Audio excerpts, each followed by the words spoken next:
birinchi oyga qo'yilgan uchuvchi Artur Grigoryan bo'ladi. Eslab qoling.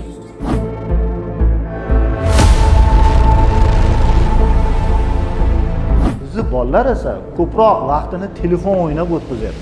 Assalomu alaykum aziz do'stlar, Jahongir Shok kanaliga xush kelibsiz. Tezda kanalga obuna bo'ling. Ushbu videoga like bosib, kanalimizdagi boshqa videolarni ham ko'rib chiqishni unutmang.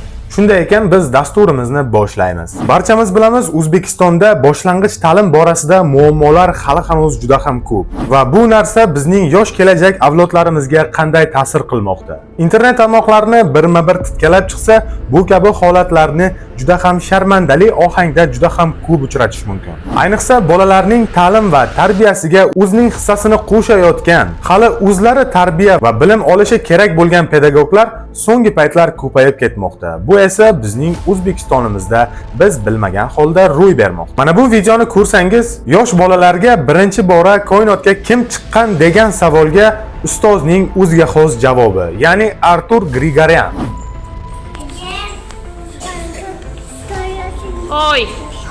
Oy ham sayyorami? Oyga fazogirlar qo'ngani. Birinchi fazogir kim edi? Artur Grigoryan. Eshitganmisizlar? Birinchi oyga qo'yilgan uchuvchi Artur Grigoryan bo'ladi. Eslab qoling. Albatta, kimda kim tarixni yaxshi bilsa, koinotga birinchi bora kim bo'lgani haqida ma'lumotni bilsa kerak. Afsuski, bog'cha tarbiyalovchisi bu tarixiy voqeani bir oz o'zining tushunchasiga qarab o'zgartirgani ma'lum bo'lmoqda.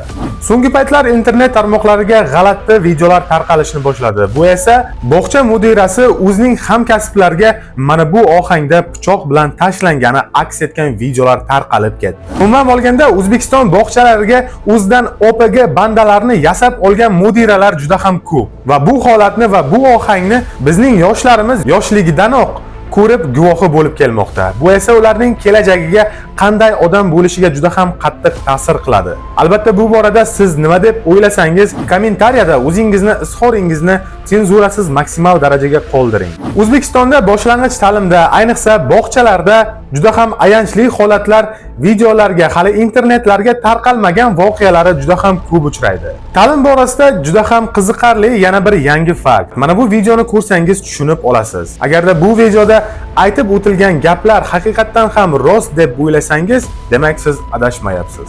Shu videoni qaranglar mana. Oylik bolalar maktabga ketishda ham vaqtini qizg'anib, vaqtdan unumli foydalanib dars qilyapti. Chunki biladi, ertaga kelajakda ularni katta ishlar kutyapti.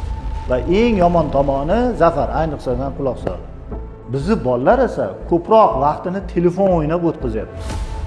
Mana TikTok degan programmani bilasizlar. Xitoy chiqaryapti butun dunyoni, video tomosha qildiryapti. O'zini bolalari esa o'qiyapti. Nima bo'ladi? Ertaga bular boshqa o'sha o'yin o'ynab, video ko'rib katta bo'lganlarni boshqaradi bo'ladi.